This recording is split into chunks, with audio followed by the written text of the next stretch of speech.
Okay, well, there were some really fascinating people. The book that I wrote called Professor Tuesday's Awesome Adventures in History, Book 3, The Underground Railroad, the library has a copy, so I think you need to get it.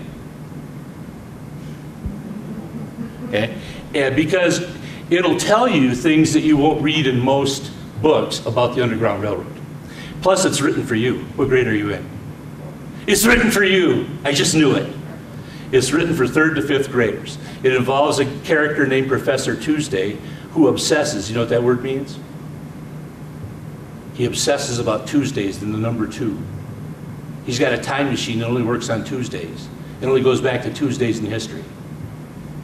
He has 2 eggs for breakfast, 2 pancakes for lunch, and every dinner a tuna fish sandwich cut in 2. But he's very good with history. And the story surrounds 2 school-aged children who go to see him to want to learn about the Underground Railroad, but they find him at a very bad time. He had just come back from the Toledo War. Have you ever heard of the Toledo War? Did you know that Michigan and Ohio had a war? No. They did. But it wasn't a shooting war, and it wasn't much of a fighting war. It was mostly a shouting war. And what happened was, before Michigan became a state, there was a piece of land on the north side of Ohio that Ohio wanted but didn't want Michigan to have because it had the Maumee River. Ever been to Toledo? You ever go to Cedar Point? I don't. You don't remember? Well, next time you go there, watch for this. There was a war between Michigan and Ohio over a little piece of land 6 miles long, as wide as northern Ohio. And Michigan claimed to own it, Ohio claimed to own it, big argument. There was only 1 injury in that whole war. And it was caused by a guy whose name was Two. See, Benjamin Stickney, who lived in Toledo, Ohio, had 2 sons. And he named them 1 and 2. True story. True story. 1 and 2. So the sheriff, there was a big scuffle going on between Ohio and Michigan over the Toledo Strip, and the sheriff from Monroe, Michigan, went down to arrest somebody from Ohio to make an example out of him. But he grabbed the wrong guy. He grabbed Two Stickney. And as he was wrestling with Two Stickney to put handcuffs on him or tie him up, Two reached into his pocket and got a penknife, a little teeny pocket knife, and stuck the sheriff in the side. The sheriff went, ah! And Two ran away. True story.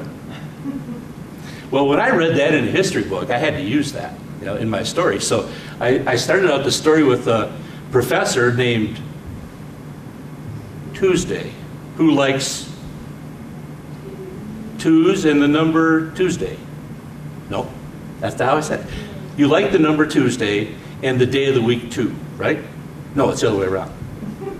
He liked the day of the week 2 and the number Tuesday. No.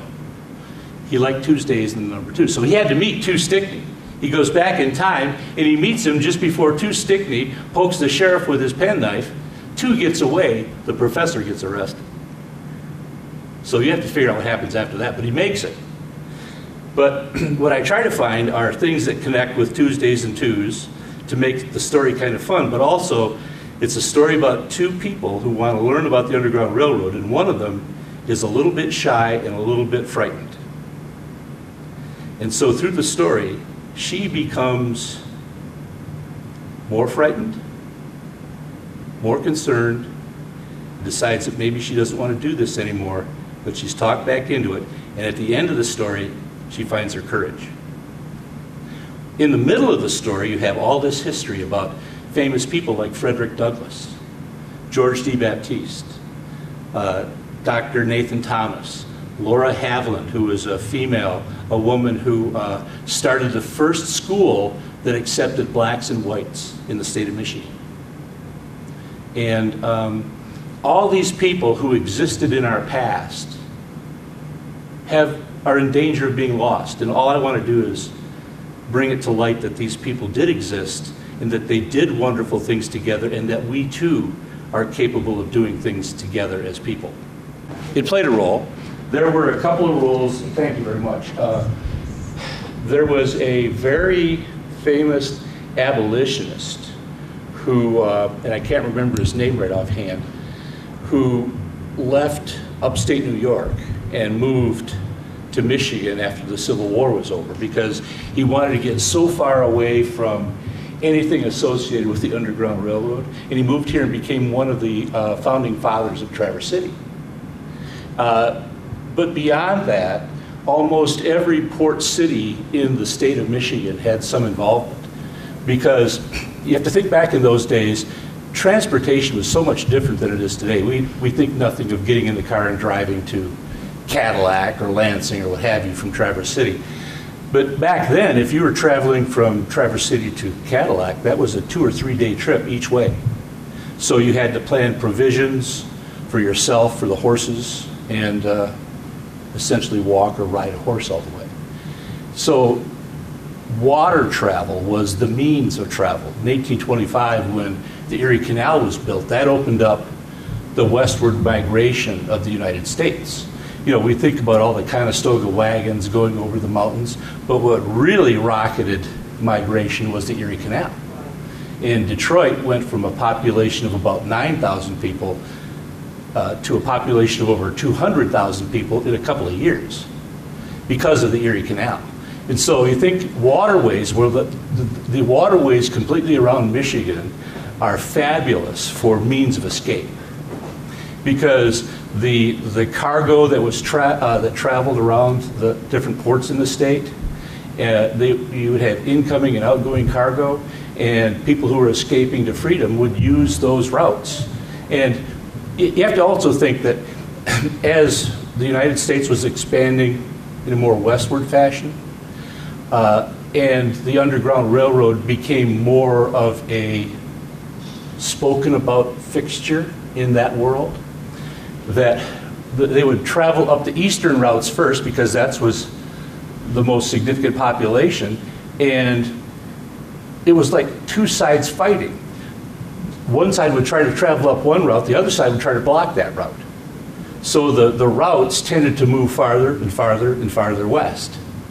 For example, you look down here in Michigan, the state we have on the palm of our hand, and the lower right-hand part, in Adrian, Michigan, that was the home of Laura Haviland, who was one of the strongest women abolitionists that I can even recall reading about.